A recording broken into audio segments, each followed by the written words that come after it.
We are diving into this idea of being outliers. An outlier is a person or a thing that's situated or detached from the main body or system. And that's what Christians are supposed to be, in the world, not of the world. And there's something beautiful about this that I think that we underestimate. It's like, well, if we're outliers, then we're not in the place of prominence. It's like the church has never done its best work in the place of prominence, that the church has always done its best work on the fringes.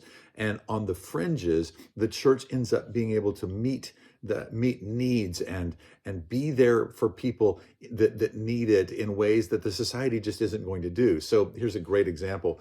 After the time of the apostles, when churches were being planted by the apostle Paul and Peter and folks like that, that the church grew not from having these sort of dynamic evangelistic meetings and crusades and different kind of things like that. It grew primarily through hospitality, because Rome didn't care for its citizens. Rome didn't take care of people. And so in the midst of the Roman Empire, the way that the church grew and grew and grew and grew is that they just started taking care of people that Rome just cast aside. There's no public health system. There's no, if somebody's sick, nobody in Rome is going to look after you or anything like that. And so the Christians stepped up on the fringes, stayed on the fringes, and ended up actually just taking care of people. And by taking care of people, the movement grew and grew and grew and grew, and it grew to such a degree that it was such a high percentage of the Roman empire and the people in the empire that it had to be recognized, because people are being ministered to on the fringes. People are being ministered to, and the kingdom of God is coming.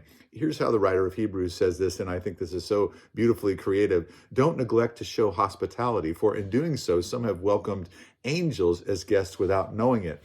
That when we do this, when we participate, when we serve, when we walk the Lamb's way, and we're not in the very center of things, and things aren't necessarily going our way, and even in a hostile environment, when we start caring about people in a way that's powerful and organic and natural, and the way that Jesus has cared for us, when we start caring for people like that, that is the kingdom of God comes through us all the time. That outliers are on the fringes and influence by practicing hospitality is one of the ways that we do it.